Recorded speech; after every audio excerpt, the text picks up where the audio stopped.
আটক সমন্বয়কদের দিয়ে ভিডিও বার্তার মাধ্যমে ২৪-এর কোটা আন্দোলন দমনের চেষ্টা, আর্থিক অনুদানের নামে গণভবনের শহীদ পরিবারের সাথে চলে সহানুভূতির নাটক। কেন্দ্র ছাড়া বৈষম্য বিরোধী ছাত্র আন্দোলনের সব কমিটি স্থগিত, চাঁদাবাজির অভিযোগে বহিষ্কৃত ৪ জনের ৭ দিনের রিমান্ড। শুল্ক ইস্যুতে কাল ফের যুক্তরাষ্ট্রের সাথে আলোচনা, এবার প্রতিনিধি দলে আছেন ব্যবসায়ীরাও। একের পর এক স্থগিত বাতিল হচ্ছে প্রয়াদেশ। আমাদের কাছে যদি বাইরেরা এটা ইললিগালি অথবা আনইথিক্যালি চাপিয়ে দেওয়ার চেষ্টা করে, তাহলে সেটা আমরা তো বহন করতে পারবো না। চট্টগ্রাম এই বিষয়ের উপর মারাত্মক অস্থিরতা এবং আশঙ্কা প্লাস এর মাধ্যমে আছে, হুমকির মধ্যে আছে। ডোপ টেস্টে অভিনব জালিয়াতির আশ্রয় নিচ্ছেন পেশাদার চালকরা। ৩ মাসে ১৩০০ ড্রাইভারের শরীরে মিলেছে মাদকের উপস্থিতি। সড়ক দুর্ঘটনার ঝুঁকি বাড়ার শঙ্কা। আমাদের ওয়াশরুমের কোনো দরজা নাই, পানির ব্যবস্থা টোটালি বন্ধ, কারণ পানি দিলে তারা পানি মিক্স করে, এতে স্যাম্পল ইনভ্যালিড আসে। পঞ্চগড়ে ৫ উপজেলার শতাধিক কমিউনিটি ক্লিনিকে মিলছে না চিকিৎসা সেবা। ৮ মাস ধরে বন্ধ ওষুধ সরবরাহ, খালি হাতে ফিরছে প্রান্তিক রোগীরা। গাইবান্ধায় নির্মাণাধীন স্কুল ভবনে ফাটল, মানহীন কাজের অভিযোগ স্থানীয়দের। বছরখানেক ধরে লাপাত্তা প্রকল্পের ঠিকাদার। স্কটল্যান্ডে ট্রাম্প ইউরোপীয় কমিশন প্রেসিডেন্ট বৈঠক, ইইউ পণ্যে ১৫% শুল্কে বাণিজ্য চুক্তি সই, কিছু মার্কিন পণ্যের জন্য ট্যারিফের সিদ্ধান্ত।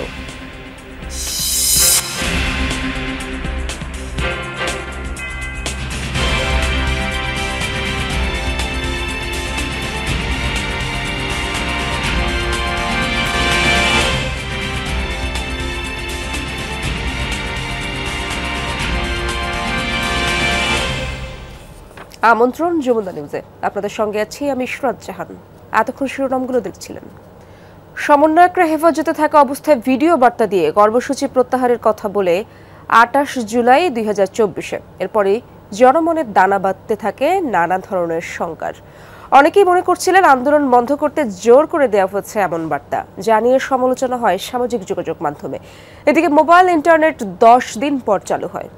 আন্দোলন ও সহিংসতায় নিহত ৩৪ জনের পরিবারকে গণভবনে ডেকে আর্থিক সহায়তা দেন তৎকালীন প্রধানমন্ত্রী শেখ হাসিনা। এদিন কোটা আন্দোলন ঘিরে ১৪৭ জন নিহতের খবর নিশ্চিত করেছে স্বরাষ্ট্র মন্ত্রণালয়। তবে আন্দোলনকারীরা জানায় এই সংখ্যা ২৬৬। আহমেদ রেজার প্রতিবেদনে দেখব বিস্তারিত। ২৪-এর ২৮ জুলাই গণমাধ্যমের কাছে আসে বৈষম্য বিরোধী ছাত্র আন্দোলনের ৬ সমন্বয়কের ভিডিও বার্তা। কর্মসূচি প্রত্যাহারের ঘোষণা সম্বলিত সেই ভিডিওতে নাহিদ ইসলাম আন্দোলনে অপ্রত্যাশিত প্রাণহানি আর বিভিন্ন রাষ্ট্রীয় স্থাপনায় অগ্নিসংযোগ সহিংসতার নিন্দা জানান। কোটা সংস্কারের যৌক্তিক দাবি সরকার পূরণ করায় কর্মসূচি প্রত্যাহারের কথা জানিয়ে শিক্ষা প্রতিষ্ঠান খুলে দেওয়ার আহ্বানও জানান। শিক্ষার সুষ্ঠু পরিবেশ নিশ্চিত করার লক্ষ্যে এ সময় নাহিদের পাশেই ছিলেন আরও ৫ সমন্বয়ক, সার্জিস, হাসনাত, বাকের, আসিফ ও নুসরাত। পুলিশি হেফাজতে থাকা ৬ সমন্বয়কের এই ভিডিও বার্তা জনমনে সন্দেহ, সংশয়ের জন্ম দেয়। কেননা নাহিদ সহ অন্যান্যদের মুখভঙ্গি স্বস্তির ছিল না। সার্জিসের আঙুল বাঁকা করা নিয়েও চলতে থাকে আলোচনা। ওই রাতে ডিবি হেফাজতে থেকে অতিরিক্ত কমিশনার হারুনের নির্দেশেই এমন ভিডিও ধারণ করা হয় বলে পরে জানান আন্দোলনকারীরা। অস্বস্তি যে ফিল করছিল, সেটা হাতের ইশারায় হোক, পায়ের ইশারায় হোক, কথার টোনে হোক, কিংবা আমাদের বসে থাকার মুডে হোক, এগুলো কিন্তু প্রকাশ করে যে আমরা একটা বিব্রতকর এবং আমরা একটা চাপের মধ্য দিয়ে কথাগুলো বলছি। আমাদের ইচ্ছা ছিল যে আমরা এটা প্রকাশ করব, যেভাবে পারি এই জিনিসটা আমাদের প্রকাশ করতে হবে। ৬ শিক্ষার্থীর নিরাপত্তা নিয়ে তাদের পরিবারকে উদ্বিগ্ন হতে বারণ করেন ডিএমপির গোয়েন্দা বিভাগের অতিরিক্ত কমিশনার হারুনুর রশিদ। বলেন, তাদের মারধর করার খবর কেবলই গুজব। কেউ যদি আসলে ইনসিকিউর ফিল করে আমাদের কাছে সেই বিষয়টা আসে, আমাদের দায়িত্বের মধ্যেই পড়ে তাদেরকে বিষয়টা দেখভাল করা। সেদিনই তৎকালীন স্বরাষ্ট্রমন্ত্রী বলেন, আন্দোলনের নামে হওয়া সহিংসতায় প্রাণ হারিয়েছেন ১৪৭ জন। তবে আন্দোলনকারীদের দাবি নিহতের সংখ্যা ২৬৬। কারফিউ শিথিল থাকবে সকাল ৭টা হতে সন্ধ্যা ৬টা পর্যন্ত। 28 জুলাই গণভবনে আবু সাইদ সহ দেশের বিভিন্ন স্থানে প্রাণ হারানো 34 জনের পরিবারের সাথে গণভবনে দেখা করেন শেখ হাসিনা। বলেন, যারা মানুষ খুনের সাথে জড়িত তাদের খুঁজে বের করে শাস্তির ব্যবস্থা করতে হবে। যারা এই খুনের সঙ্গে জড়িত খুঁজে বের করে তারা অবশ্যই যেন শাস্তি পায়। অন্যদিকে কারফিউ জারির ব্যাখ্যা দেন আওয়ামী লীগ সাধারণ সম্পাদক ওবায়দুল কাদের। বলেন, কারফিউ জারি না হলে শ্রীলঙ্কা স্টাইলে গণভবন দখলের ষড়যন্ত্র ছিল। 5 আগস্টের পরে অনেকের ভাবনা সম্ভাব্য পতনের চিত্র দেখছিলেন ওবায়দুল কাদের। বিএনপি এখন স্বাধীনতা বিরোধী, দেশ বিরোধী। জাতীয় পার্টির মহাসচিব মুজিবুল হক চুন্নু বলেন, সরকারের ভুল পদক্ষেপেই দেশ অস্থিতিশীল। সরকারের দুর্বলতা।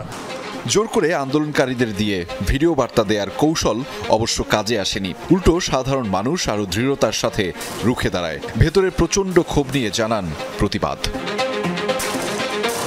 আহমেদ রেজা, যমুনা নিউজ, ঢাকা। সমন্বয়ক পরিচয়ে গতকালের চাঁদাবাজির ঘটনাকে কেন্দ্র করে বৈষম্য বিরোধী ছাত্র আন্দোলনের কেন্দ্রীয় কমিটি বাদে সারা দেশের সকল কমিটির কার্যক্রম স্থগিত ঘোষণা করেছে বৈষম্য বিরোধী ছাত্র আন্দোলন। সন্ধ্যায় সংগঠনের সভাপতি রিফাত রশিদ এক ব্রিফিংয়ে দাবি করেন, বৈষম্য বিরোধী ব্যানারকে কলুষিত করার জন্য পরাজিত শক্তিরা নানাভাবে এই প্ল্যাটফর্ম ব্যবহার করছে। এদিকে সাবেক এমপি শাম্মী আহমেদের বাসায় চাঁদাবাজির অভিযোগে গ্রেপ্তার 5 জনের মধ্যে 4 জনের 7 দিন করে রিমান্ড দিয়েছে আদালত। অপর একজন অপ্রাপ্তবয়স্ক হওয়ায় তাকে কারাগারে পাঠিয়েছেন আদালত। রাজধানীর গুলশানে সমন্বয়ক পরিচয়ে সাবেক সংসদ সদস্য শাম্মী আহমেদের বাসায় 50 লাখ টাকা চাঁদাবাজির অভিযোগে গতকাল রাতে বৈষম্য বিরোধী ছাত্র আন্দোলনের 5 নেতাকে গ্রেফতার করে পুলিশ।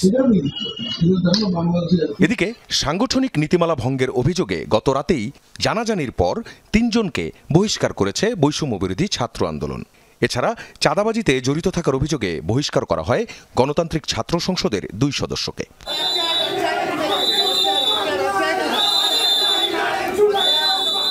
আজ তাদের তোলা হয় সিএমএম আদালতে। 10 দিনের রিমান্ড চায় পুলিশ। রিয়াদ সহ 4 জনের 7 দিনের রিমান্ড মঞ্জুর করেন আদালত। আর একজন অপ্রাপ্তবয়স্ক হওয়ায় তাকে কারাগারে পাঠানো হয়েছে। এ ঘটনার প্রেক্ষিতে সন্ধ্যায় এক ব্রিফিংয়ে বৈষম্য বিরোধী ছাত্র আন্দোলন জানায়, কেন্দ্রীয় কমিটি বাদে সারা দেশের সব কমিটির কার্যক্রম এখন থেকে স্থগিত। বৈষম্য বিরোধী ছাত্র আন্দোলনের কেন্দ্রীয় কমিটি ব্যতীত সারা দেশের সকল কমিটির কার্যক্রম আজকে থেকে আনুষ্ঠানিকভাবে স্থগিত করা হলো। বৈষম্য বিরোধী ছাত্র আন্দোলনের ব্যানারকে ব্যবহার করে যারা কোনো প্রকার অপকর্ম করার চেষ্টা করবে, আমরা এখান থেকে স্পষ্ট জানিয়ে দিতে চাই, আপনারা তাদের বিরুদ্ধে অ্যাকশন নিন।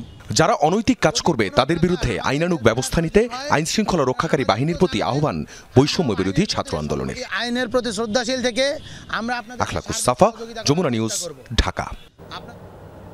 সারা দেশে কমিটির কার্যক্রম স্থগিতের পর বৈষম্য বিরোধী ছাত্র আন্দোলনের নামে কেউ আর কোনো অপকর্ম করতে পারবে না। ছাত্র সংসদেও অপরাধীদের কোনো ঠাঁই হবে না বলে জানিয়েছেন এই 2 সংগঠনের নেতারা। কিন্তু চাঁদাবাজির ঘটনা জানাজানি হওয়ার আগেই কেন ব্যবস্থা নেওয়া হয়নি, অথবা কি করেই বা তারা সংগঠনে ঢুকলো, এমন নানা প্রশ্নের উত্তর খুঁজেছে সহকর্মী লামিয়া তিথি। রাজধানীর গুলশানে সমন্বয়ক পরিচয়ে সাবেক সংসদ সদস্য শাম্মী আহমেদের বাসায় 50 লাখ টাকা চাঁদাবাজির অভিযোগে শনিবার রাতে বৈষম্য বিরোধী আন্দোলনের 5 নেতাকে গ্রেফতার করে পুলিশ। কি হয়েছিল শাম্মী আহমেদের বাসায়? ওই বাড়ির সিকিউরিটি জানান, 17 জুলাই লেবারের বেশে মিথ্যা তথ্য দিয়ে ওই বাড়িতে প্রবেশ করে 2 জন। হুট করে শাম্মী আহমেদের বাসায় ঢুকে পড়ে তারা। প্রায় 2 ঘন্টা পর বেরিয়ে যায়। এরপর শনিবার সন্ধ্যায় আরও 3 জনকে নিয়ে আসেন তারা। তখন দাম্ভিকতার সাথে ছাত্র পরিচয়ে ঢুকে পড়ে ওই বাসায়। এর আগেও কি এই ছাত্রদের দেখছেন? এদের 5 জন এর আগে আসেনি, এর 2 জন আইছিল। গোপালগঞ্জে যে ঘটনা রয়েছে ওই দিন সকালে মানে এরা পুলিশের সাথে আসছিল, তো আসার পরে পুলিশের সাথে চলে গেছে। যাওয়ার আমি 7টা বাজে ডিউটি আমার শেষ, আমি চলে গেছি। তারপরে আবার এরা 7টার পরে নাকি 2 জন ছাত্র আইসে আয়া স্যারের বাসায় ঢুকছে লেবারের বেশ ধরে। আমাদের এখানে কাজ চলে। আমার গার্ড হয়ে জিজ্ঞাসা করছে যে আমরা কই যাবো, আমরা একতলা কাজ করি ওখানে যাবো। ওখানে বলে যাই, পরে 2 তলা গেছি। বিষয়টি জানাজানি হয়ে গেলে শনিবার রাতে ৩ জনকে বহিষ্কার করে বৈষম্য বিরোধী ছাত্র আন্দোলন। এছাড়া চাঁদাবাজিতে জড়িত থাকার অভিযোগে বহিষ্কার করা হয় গণতান্ত্রিক ছাত্র সংসদের ২ সদস্যকে। রোববার সন্ধ্যায় কেন্দ্রীয় কমিটি বাদে সারা দেশের কমিটির কার্যক্রম স্থগিত করে বৈষম্য বিরোধী ছাত্র আন্দোলন। বৈষম্য বিরোধী ছাত্র আন্দোলনের কেন্দ্রীয় কমিটি ব্যতীত সারা দেশের সকল কমিটির কার্যক্রম আজকে থেকে আনুষ্ঠানিকভাবে স্থগিত করা হলো। সংগঠনটির সাধারণ সম্পাদক হাসান ইনাম জানান, সমন্বয়ক বলে আর কোনো পরিচয় নেই। চাঁদাবাজিতে আসলে কোনো দল নাই। আমরা বৈষম্য বিরোধী ছাত্র আন্দোলনের কেন্দ্রীয় কমিটি ছাড়া আমরা সকল কমিটিকে বিলুপ্ত করছি। শহীদ, আহত এবং জুলাই গণঅভ্যুত্থানের ভ্যানগার্ড হিসাবে কাজ করার জন্য আমার যতটুকু ম্যান পাওয়ার প্রয়োজন তার বাইরে আমরা আর যাব না। চাঁদাবাজরা কি করে জুলাই স্পিরিট ধারণ করা সংগঠনে ঢুকতে পারে, এই প্রশ্নে হাসান ইনাম। আগের কমিটি যারা ছিল তাদের সঙ্গে আমাদের একটা গ্যাপ তো অবশ্যই আছে এবং তাদের সঙ্গে আমরা ওইভাবে বসতে পারি নাই এবং ওই কমিটিগুলো যারা দিয়েছে তারা কে দিয়েছে, কিভাবে দিয়েছে, সেই প্রশ্নগুলো আমারও। যারা অভ্যুত্থানের সামনে সাথে যুদ্ধ তাদের মধ্যে এরকম কলুষিত ব্যাপার থাকবে সেটা আমরা কখনো আশা করি নাই। কিন্তু এইটার সুযোগ নিয়ে কেউ আন্দোলনে ছিলও না, কেউ এটার সুযোগ নিয়ে এই যেহেতু এই প্ল্যাটফর্মটার একটা মূল্য আছে এটাকে ইউজ করে কালকে এই যে ঘটনাটা ঘটছে এটা ঘটেছে। গণতান্ত্রিক ছাত্র সংসদের 2 সদস্যদের বিষয়ে সংগঠনটির মুখ্য সংগঠক হাসিব আল ইসলাম জানান, এসব কর্মকাণ্ডে জড়িতদের কোনো ঠাঁই হবে না তাদের সংসদে। আমরা আমাদের সংগঠনটিকে যেহেতু নতুনভাবে শুরু করেছি, অনেক সময় অনেকেই এই ধরনের অনুপ্রবেশ করেছে আমাদের সংগঠনের মধ্যে। তো আমরা আসলে এই ঘটনাগুলো দায়ী অস্বীকার করব না, আমরা এই ঘটনাগুলো দায়ী স্বীকার করতে চাই এবং আমাদের সংগঠনের পরিচয় ব্যবহার করে কেউ যদি কোথাও অবৈধ সুবিধা, চাঁদাবাজি, সন্ত্রাসী কিংবা ত্রাসের রাজত্ব কায়েমের চেষ্টা করে আপনারা তাদেরকে আইন শৃঙ্খলা বাহিনী হাতে তুলে দেবেন। জুলাই আন্দোলনের পরেও এমন অনেকে ছাত্রদের বিভিন্ন ব্যানারে যোগ দিয়ে বিতর্ক তৈরি করছে বলেও দাবি করেছেন এই 2 ছাত্র নেতা। অরাজনৈতিকভাবে কাজ করতে যাচ্ছে তাদের সবাই গ্রুমিং দরকার। লামিয়া তিথি, যমুনা নিউজ, ঢাকা। শুল্ক ইস্যুতে আলোচনায় যুক্তরাষ্ট্রের পথে বাংলাদেশ প্রতিনিধি দল। বাড়তি শুল্ক এবং কাঠামোগত চুক্তি সংক্রান্ত বিষয়ে মঙ্গলবার শুরু হবে উভয় দেশের মধ্যে আলোচনা। বাণিজ্য উপদেষ্টার নেতৃত্বে ওই আলোচনায় এবার অংশ নেবেন ব্যবসায়ী নেতারাও। যুক্তরাষ্ট্র থেকে পণ্য আমদানি বৃদ্ধির বিষয়ে থাকবে গুরুত্ব। বাণিজ্য সচিব জানান, শুল্ক কিছুটা কমার ইঙ্গিত মিলেছে, আলোচনায় তা চূড়ান্ত হবে। যুক্তরাষ্ট্রের বাড়তি শুল্ক কার্যকরের দিনক্ষণ যতই এগিয়ে আসছে ততই বাড়ছে দুশ্চিন্তা। বিশেষ করে পোশাক খাতের উদ্যোক্তাদের মধ্যে ছড়িয়েছে উদ্বেগ। বাংলাদেশ বিশ্বের বিভিন্ন দেশে যে পরিমাণ পোশাক রপ্তানি করে তার 20% গন্তব্য যুক্তরাষ্ট্র। তাই এই বাজারে প্রতিযোগী দেশের চেয়ে বেশি শুল্ক ধার্য হলে কিভাবে টিকে থাকা সম্ভব? এপ্রিলে 37% বাড়তি শুল্ক ধার্যের পর জুলাইতে কিছুটা কমিয়ে বাংলাদেশের জন্য শুল্ক হার নির্ধারণ করা হয় 35%। আগের 15% যোগ করলে দাঁড়ায় 50%। শুল্ক হার সহনীয় করতে অবস্থানপত্র প্রস্তুত করে পাঠিয়ে দেবার পর তৃতীয় দফায় আলোচনায় বসতে ইউএসটিআর এর কাছে সময় চায় বাংলাদেশ। প্রথমে ভার্চুয়ালি বৈঠকের প্রস্তাব দেয় ইউএসটিআর, পরে সরাসরি অংশ নিতে আমন্ত্রণ জানিয়েছে। 29 জুলাই হবে সেই কাঙ্ক্ষিত বৈঠক। অনলাইনে হওয়ার একটা আভাস তারা দিয়েছিল, পরবর্তী হয়েছে যে সরাসরি হবে। ব্যবসায়ীরা তো চুক্তি টিমে থাকে না, তারা যাবে তারা ওই যে ব্যবসায়ী গ্রুপের সাথে বসবে। আমরা হোপফুল, আমরা আগের মিটিংয়ে মোটামুটি ধারণা পেয়েছি যে ডেফিনেটলি কিছু হবে। বিশাল বাণিজ্য ঘাটতি কমিয়ে আনতে দিতে হবে প্রতিশ্রুতি, বাড়াতে হবে আমদানিও। একই সঙ্গে নন ট্রেড বা বাণিজ্য বহির্ভূত ইস্যুতেও করতে হবে সন্তুষ্ট। বিশেষ করে চীন নির্ভরতা কমিয়ে আনা, মেধাস্বত্ব আইন সংশোধন সহ থাকছে একাধিক ইস্যু। অন্যান্য দেশের মতো এসব বিষয়ে করতে হবে পৃথক চুক্তি। 29-31 3 দিনে নিয়ে তো এর মধ্যে ডিক্লারেশন হয়ে যাবে বলেই আমাদের ধারণা। নর্মালি যে কোনো দেশের সাথে যে কোনো বিষয়ে চুক্তি করতে যে স্বাক্ষরের সময় লাগে সেটা করেই করবো। US cotton council, US growers association, then soybean growers association, এদের সাথে আলাদা একটা শুল্ক না কমানো গেলে পোশাক খাতে বিপর্যয় তৈরি হতে পারে এমন আশঙ্কা উদ্যোক্তাদের। যে কোনো রকমের ট্যারিফ ইস্যু এটা আলটিমেটলি এটা যায় হলো কনজিউমারদের উপরে, তো এটা যেতে হবে কনজিউমারদের কাছেই। বাট আমাদের কাছে যদি বাইরেরা এটা ইললিগালি অথবা আনইথিক্যালি চাপিয়ে দেওয়ার চেষ্টা করে তাহলে সেটা আমরা তো বহন করতে পারবো না। হাতে সময় একেবারেই নেই। শেষ সময়ের আলোচনায় দেখাতে হবে দক্ষতা, দেশের স্বার্থ রক্ষায় থাকতে হবে সতর্ক। দ্বিপাক্ষিক আলাপ আলোচনায় আমরা অপেক্ষাকৃত দুর্বল দেশ, আমাদেরকে হয়তো অনেক কিছু মেনে নিতে হতে পারে, তবে মধ্যমেয়াদে আমাদের অবশ্যই চেষ্টা করা উচিত যে আমরা কিভাবে বাজার বৈচিত্র্যকরণ, পণ্য বৈচিত্র্যকরণ করতে পারি। আগামী 1 আগস্ট থেকে কার্যকর হবে নতুন শুল্ক হার, তবে আলোচনা দীর্ঘায়িত হলে কার্যকরে কিছুটা বিলম্ব হতে পারে। রিমন রহমান, যমুনা নিউজ, ঢাকা। পাল্টা শুল্ক আরোপকে কেন্দ্র করে বাণিজ্য ঘাটতি কমাতে মার্কিন যুক্তরাষ্ট্র থেকে 25টি বোয়িং বিমান কিনছে বাংলাদেশ। এই সিদ্ধান্ত জানিয়েছেন বাণিজ্য সচিব। বলেন, দেশটি থেকে বেসরকারি খাতে সয়াবিনও আমদানি করা হবে। এতে চীন কিংবা রাশিয়ার সাথে সম্পর্কের অবনতি হবে না। এ সময় তিনি জানান, বাড়তি শুল্ক নিয়ে আলোচনায় আগামী 29 ও 30 জুলাই তৃতীয় দফা বৈঠকে রাজি হয়েছে মার্কিন বাণিজ্য প্রতিনিধি দপ্তর। বাংলাদেশি রপ্তানি পণ্যে বাড়তি 35% মার্কিন পাল্টা শুল্ক কার্যকর করার ঘোষণা আছে 1 আগস্ট থেকে। তবে পাল্টা শুল্ক কমাতে চেষ্টা করছে সরকার। এর অংশ হিসেবে আগামী 29 ও 30 জুলাই তৃতীয় দফায় মার্কিন বাণিজ্য প্রতিনিধি দপ্তর ইউএসটিআর এর সাথে বসতে যাচ্ছে বাণিজ্য মন্ত্রণালয়। ভিয়েতনাম এবং ইন্ডিয়ার উপরে হয়েছে, আমরা তার চেয়ে কম সুবিধা আশা করছি না। মার্কিন শর্ত অনুযায়ী বাণিজ্য ঘাটতি কমাতে আলোচনার পাশাপাশি এরই মধ্যে নানা পদক্ষেপ নিতে শুরু করেছে সরকার। যুক্তরাষ্ট্র থেকে 14টি বোয়িং কেনার সিদ্ধান্ত থাকলেও কেনা হচ্ছে 25টি। এরই মধ্যে 7 লাখ টন গম কেনার চুক্তি হয়েছে। আরও সয়াবিন ও তুলা কেনার বিষয়েও আলোচনা প্রায় চূড়ান্ত পর্যায়ে। আমরা 25টি বোয়িং এর জন্য অর্ডার দিয়েছি। এরকম অর্ডার কিন্তু যেমন ভারত দিয়েছে 100টা, ভিয়েতনাম দিয়েছে 100টা। আমাদের ইমিডিয়েট কিছু এয়ারক্রাফট দরকার, আমাদের 2-1 বছরের মধ্যে দরকার। হয়তো আমরা 2-1 বছরের মধ্যে কিছু পাবো। এবং সয়াবিন কেনার, তুলা কেনার প্রসঙ্গ আগেই আমরা যোগাযোগ করে প্রায় চূড়ান্ত করেছি। আমরা যে যা কিছুই তাদের কাছ থেকে কিনবো তাই যে বেশি দামের হবে একথা আপনি ধারণা করে নিচ্ছেন কেন? বিমান, গম কিংবা সয়াবিন কেনার ক্ষেত্রে যুক্তরাষ্ট্র গুরুত্ব পাওয়ায় আগের রপ্তানিকারকদের সাথে সম্পর্কের অবনতি হবে না বলে দাবি করেছেন বাণিজ্য সচিব। আমরা আরেকটা দেশ থেকে আমাদের সুবিধাজনক পণ্য আমদানি করলে সেটা চায়নার সাথে বা অন্য কোনো দেশের সাথে টানাপোড়েন তৈরি করবে এরকম কোনো সম্ভাবনা নাই। ইউক্রেন থেকে আমরা গম প্রচুর পরিমাণে আনি, রাশিয়া থেকে প্রচুর পরিমাণে আনি, আমাদের বেসরকারি ব্যবসায়ীরা আনেন, কিন্তু সেই গমটা তারা কিন্তু কিছু নেয় না আমাদের এখান থেকে।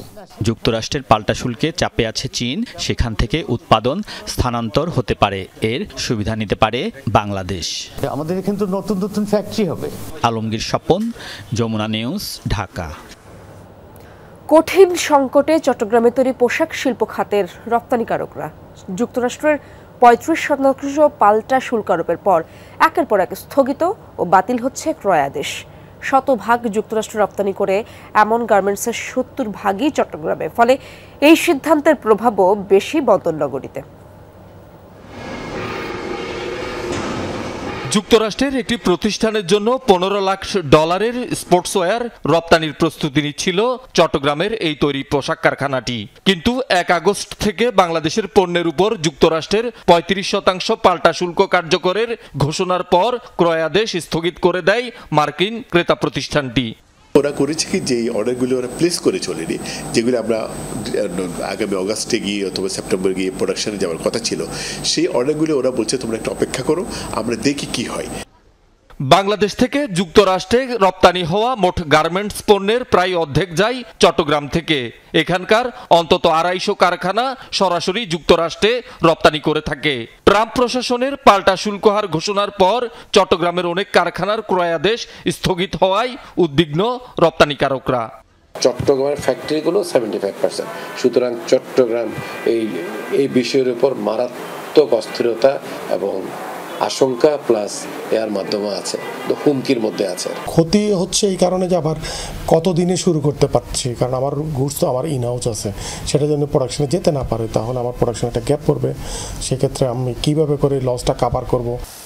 চলতি জুলাইয়ের সব চালান রপ্তানি হলেও 1 আগস্ট পরবর্তী সব চালান বাতিল করেছে মার্কিন ক্রেতারা। পাল্টা শুল্ক হারের বিষয়টি সমাধান না হলে বাংলাদেশের তৈরি পোশাক খাত অসম প্রতিযোগিতায় পড়বে এবং ক্রেতা হারাবে বলছেন সংশ্লিষ্টরা। ট্যারিফটা পুনর্নির্ধারণ পুনর্বিবেচনায় যদি আমার প্রতিদ্বন্দ্বী দেশগুলোর কাছাকাছি থাকে হয়তো আমরা সার্ভাইভ করব, অথবা যারা যুক্তরাষ্ট্রের সাথে মেজর বিজনেস করে তারা কেউই ব্যবসায় থাকার কোনো সম্ভাবনা নেই। নানামুখী সংকটে গত ১.৫ দশকে এমনিতেই চট্টগ্রামে কয়েকশো কারখানা বন্ধ হয়েছে। এখন যুক্তরাষ্ট্রে রপ্তানি নির্ভর কারখানাগুলো পড়ল নতুন চ্যালেঞ্জের মুখে। শহীদুল সুমন, যমুনা নিউজ, চট্টগ্রাম। নিখোঁজের ১২ ঘন্টা পরও এখনও উদ্ধার করা যায়নি গাজীপুরের টঙ্গীতে ঢাকনাবিহীন ম্যানহোলে পড়ে যাওয়া নারীকে। সকালে সেই নারীর সন্ধানে আবারও উদ্ধার অভিযান শুরু করা হবে বলে জানিয়েছে ফায়ার সার্ভিস। স্থানীয়রা জানায় হোসেন মার্কেটের ইম্পেরিয়াল হাসপাতালের সামনে গত রাত ৮টার দিকে একটি ঢাকনাবিহীন ম্যানহোলে পড়ে নিখোঁজ হয় এক নারী। নিখোঁজের ঘণ্টাখানেকের পর উদ্ধারের জন্য ফায়ার সার্ভিস ও পুলিশ যৌথ অভিযান চালায়, তবে সন্ধান না মেলায় অভিযান বন্ধ করে ফায়ার সার্ভিস। এই সিদ্ধান্তে ক্ষুব্ধ হয়ে ঢাকা ময়মনসিংহ মহাসড়ক অবরোধ করে বিক্ষোভ করে স্থানীয়রা। এতে মহাসড়কের ৭ কিলোমিটার এলাকা জুড়ে তীব্র যানজটের সৃষ্টি হয়। ডোপ টেস্ট করাতে আসা ১৩০০ জন গাড়ি চালকের শরীরে মিলেছে মাদকের উপস্থিতি। আগারগাঁওয়ের ন্যাশনাল ইনস্টিটিউট অব ল্যাবরেটরি মেডিসিনে চলতি বছরের জানুয়ারি থেকে মার্চ পর্যন্ত করা পরীক্ষায় এই তথ্য পাওয়া গেছে। ডোপ টেস্টে যাতে মাদক ধরা না পড়ে সেজন্য বিভিন্ন প্রতারণার আশ্রয় নেন চালকরা। চিকিৎসকেরা বলছেন, চালকদের ডোপ টেস্ট জালিয়াতি হলে সড়ক দুর্ঘটনার ঝুঁকি বাড়বে।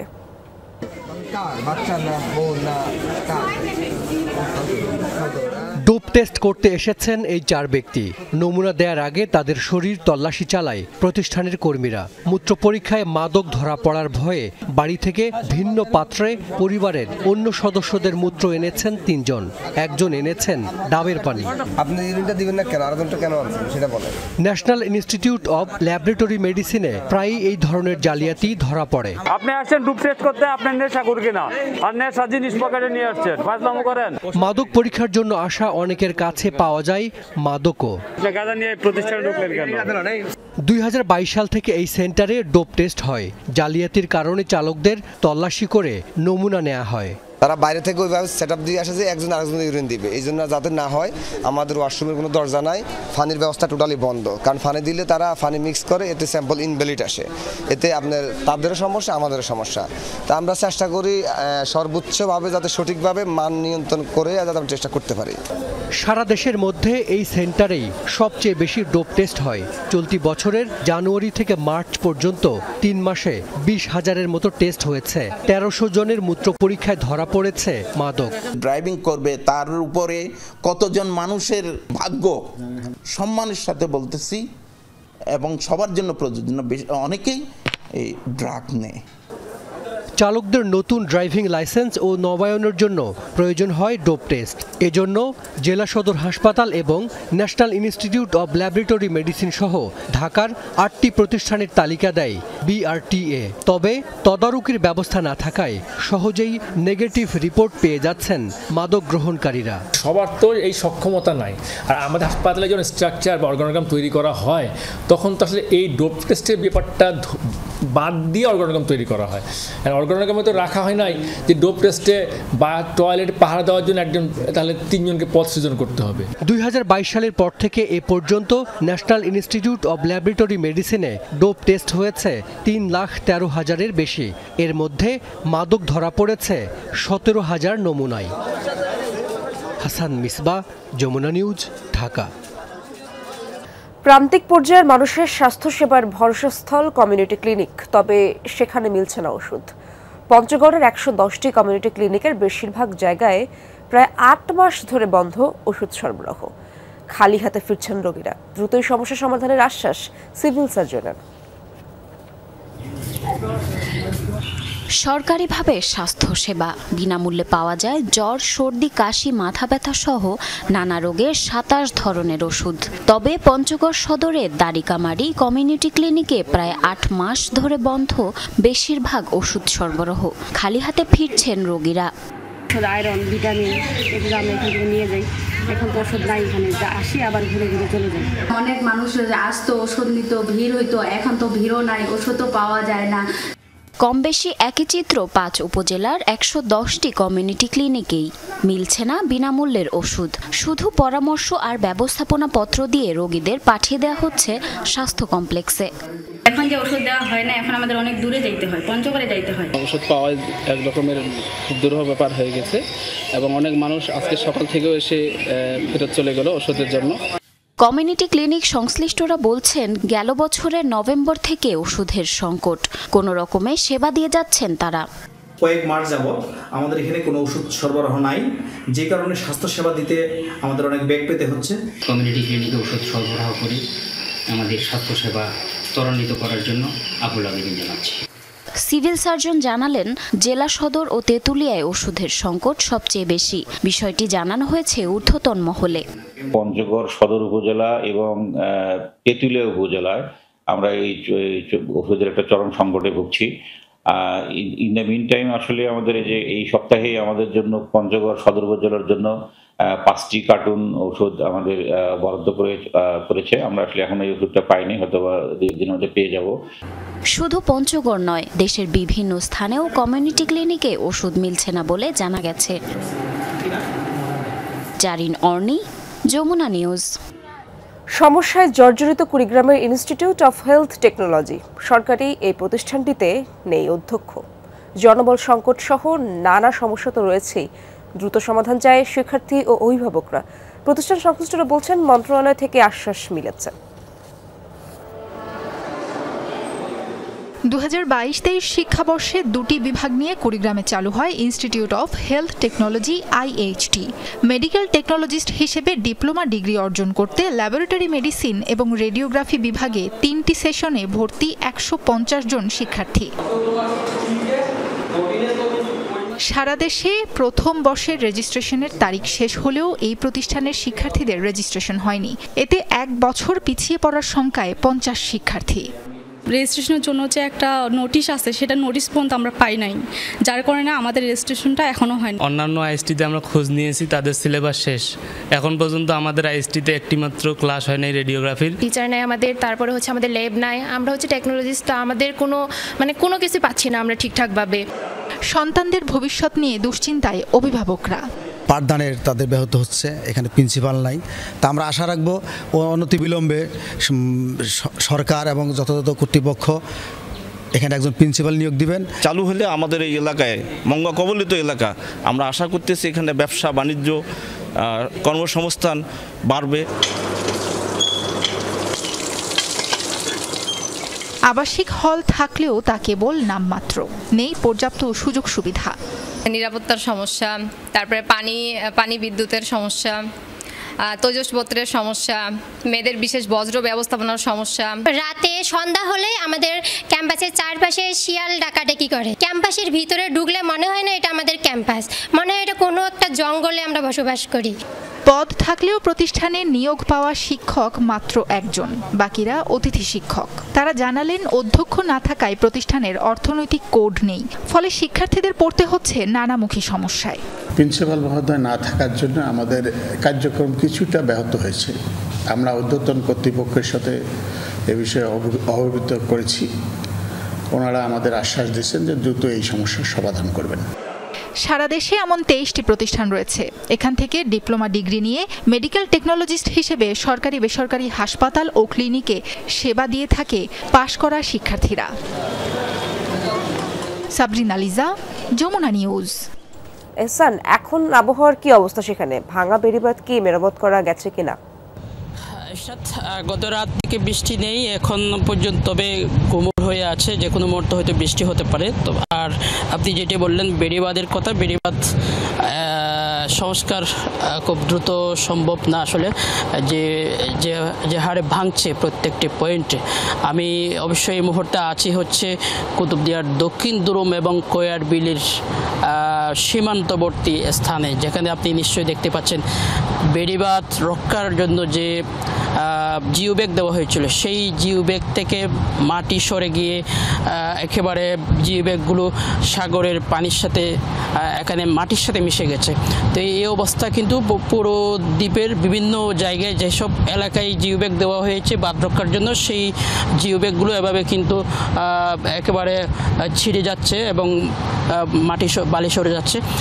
এই অবস্থায় আসলে সামনের যে পূর্ণিমার জোয়ার হবে, সেই জোয়ার নিয়েই কিন্তু এখানকার যারা স্থায়ী বাসিন্দা তারা কিন্তু শঙ্কায় আছেন। কারণ পূর্ণিমার জোয়ারে তারা যেটি বলছেন যে এখন যেভাবে স্বাভাবিক ইচ্ছে 2 থেকে 3 ফুট পানি বৃদ্ধি পেয়েছে, আগামী পূর্ণিমার জোয়ারে কিন্তু এর চেয়ে বেশি পানি বৃদ্ধি পাওয়ার তারা আশঙ্কা করছেন। এই কারণে জরুরি ভিত্তিতে যে কাজ চলছে, এই কাজটি আসলে খুব দ্রুত সময়ে যদি করতে হয় মিনিমাম 1 থেকে 3 মাস সময় লাগতে পারে। গাইবান্ধায় একটি প্রাথমিক স্কুলের ভবন নির্মাণে অনিয়মের অভিযোগ উঠেছে। নির্মাণ কাজ শেষ হয়নি এখনো, তবে এরই মধ্যে ফাটল দেখা দিয়েছে বিমে। স্থানীয়রা জানায় এই নির্মাণ প্রকল্পের মূল ঠিকাদার লাপাত্তা বছর খানেক ধরে। অভিযোগ রয়েছে এখন ভবনটির ঠিকাদার বনে গিয়েছে খোদ উপসহকারী প্রকৌশলী, যদিও সব অভিযোগ অস্বীকার করেছেন অভিযুক্ত। গাইবান্ধার পলাশবাড়ি সরকারি প্রাথমিক বিদ্যালয় চলছে 3 তলা ভবনের নির্মাণ কাজ। তার আগেই দেখা দিয়েছে ফাটল। পিইডিপি 4 প্রকল্পের আওতায় 2023-24 অর্থবছরে শুরু হয় নির্মাণ কাজ। বরাদ্দ প্রায় 1 কোটি 24 লাখ টাকা। নির্ধারিত সময় থেকে 1.5 বছর পেরিয়ে গেলেও কাজ শেষ হয়নি। উল্টো খসে পড়ছে সিঁড়ির পলেস্তারা, বিমে দেখা দিয়েছে ফাটল। কাজের মান নিয়ে ক্ষুব্ধ স্থানীয়রা। টোটালভাবে কমপ্লিট না হয়নি, কমপ্লিট না হওয়ার কারণেই আপনারা দেখেন জানলা আমার হাতে, প্রতিটা জানলায় আসলে ক্ষত। নিচ থেকে কাজ খারাপ করে গেছে, তারা ওই যে ঘুষ দিছে কাজ খারাপ করে গেছে। সব কিছুই দুর্নীতি কাজ চলিচ্ছে। 2 নম্বর ইট, 2 নম্বর খোয়া, মানে 2 নম্বর পাথর, সিমেন্ট, বালু যা আছে সব কিছু 2 নম্বর করে দিচ্ছে। গত বছরের 5 আগস্টের পর থেকেই লাপাত্তা প্রকল্পের ঠিকাদার এস জামান এন্টারপ্রাইজ। সম্প্রতি আবারও শুরু হয়েছে ভবনের কাজ। তৈরি হয়েছে আরেক বিতর্ক। অভিযোগ উঠেছে ঠিকাদারের ভূমিকায় খোদ এলজিডির উপসহকারী প্রকৌশলী। হেলালুদ্দিন ইঞ্জিনিয়ার সাহেবই করতেছে। ইঞ্জিনিয়ার হয়ে যদি ঠিকাদারের কাজ করে, সেই জায়গাতে আমরা কাজে অনিয়মে থাকার কারণে আমরা বাধা সৃষ্টি করি। আওয়ামী লীগ করতো সেই ঠিকাদার কামটা পাচ্ছিল, নাম হলো বাবু, কিন্তু বাবুর পরিবর্তে 5 তারিখের বাবু পলাতক। যেহেতু আমাদের এখানে কোনো পুরানা ভবন নাই, ওই জন্য বাচ্চাদের পাঠদানে আমাদের বিড়ম্বনা হচ্ছে। যদিও সব অভিযোগ অস্বীকার করেছেন প্রকৌশলী। না, এটা মিথ্যা কথা। আর আমি সাব ইঞ্জিনিয়ার, আর 2 নম্বর ঠিকাদার নিজেই কাজ করে, নিজের ঠিকাদার প্রতিনিধি যায় কালকে মালামাল দিয়ে কাজ রেডি করবে। আমরা যা দেখছি যে কাজ হচ্ছে না। ঘটনাস্থল পরিদর্শন করে নির্মাণ কাজে অনিয়মের প্রমাণ পেয়েছে প্রশাসন। তদন্ত শেষে নেওয়া হবে ব্যবস্থা। দরজা এবং জানালা নিয়ে কিছু অবজেকশন ছিল, তো দরজা এবং জানালা হচ্ছে যে অবজেকশন দেওয়া হচ্ছে, জানালার ক্ষেত্রে সেগুলো হচ্ছে কিছুটা সত্যতা রয়েছে। অনিয়ম ওই তো কালকে যেটুকু একটা দেখছি ওইটুকু, কারণ বাকিগুলো আমার দেখার কোনো এখন ইতিহাস নেই। যেহেতু একটা কথাই বলতেছি, আমার উদ্বোধন স্যার প্রোগ্রাম তার কাছে গেছে, উনিই বলবেন। 1995 সালে কমিউনিটি স্কুল হিসেবে যাত্রা শুরু করে পলাশবাড়ির এই বিদ্যাপীঠটি। পরে 2013 সালে জাতীয়করণ করা হয়। হুমায়ুন রশিদ, যমুনা নিউজ। ইউরোপের সকল পণ্যে 15% শুল্ক ধার্য করে বাণিজ্য চুক্তি স্বাক্ষর করেছেন মার্কিন প্রেসিডেন্ট ডোনাল্ড ট্রাম্প। রোববার স্কটল্যান্ডে ইউরোপীয় কমিশনের প্রেসিডেন্ট উর্সুলা ভন দের লিয়েনের সাথে বৈঠক হয় ট্রাম্পের। দীর্ঘ আলোচনার পর ইইউর পণ্যে 15% ট্যারিফ নির্ধারণের সিদ্ধান্ত হয়।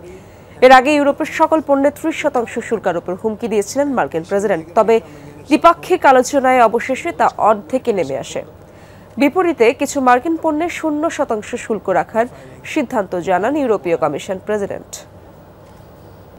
খাদ্যের তীব্র অভাব গাজার শিশুদের অপুষ্টি ও অপুষ্টিজনিত রোগ বিপর্যয়ে রূপ নিয়েছে। খিদের জ্বালা সহ্য করতে না পেরে প্রতিদিনই মৃত্যু হচ্ছে বহু শিশুর। চলতি মাসের প্রথম 2 সপ্তাহে অপুষ্টিজনিত রোগে আক্রান্ত হয়ে হাসপাতালে ভর্তি কমপক্ষে 6000 শিশু। আন্তর্জাতিক মহলের চাপে ফের উপত্যকায় ত্রাণ প্রবেশের সুযোগ দিচ্ছে ইসরায়েল, তবে কারাকারি ধাক্কাধাক্কিতে তাও জুটছে না বহু মানুষের ভাগ্যে।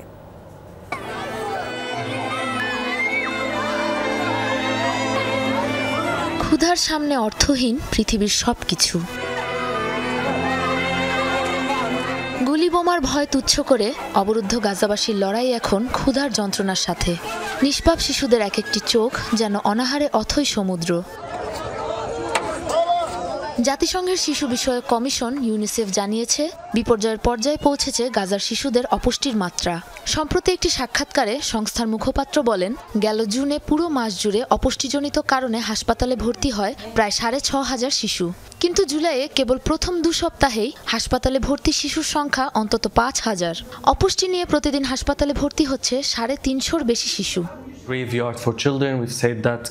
হাসপাতালে ভর্তি হওয়া শিশুদের উপর মাসব্যাপী পরীক্ষা চালিয়ে আমরা দেখেছি যে তাদের অপুষ্টি এবং অপুষ্টিজনিত রোগ তীব্র থেকে তীব্রতর হচ্ছে। অবস্থা এতটাই খারাপ যে শিশুদের বাঁচাতে হিমশিম খাচ্ছি আমরা।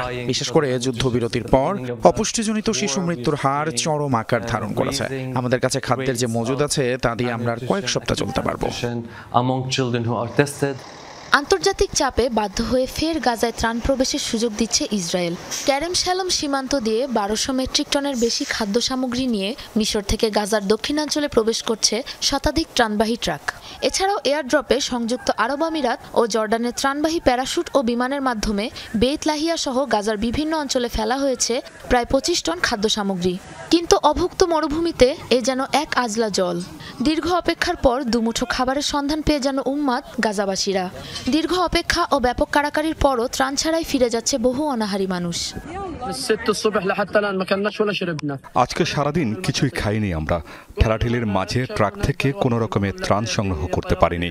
এখন ত্রাণবাহী বিমানের জন্য অপেক্ষা করছি, জানি না কি হবে।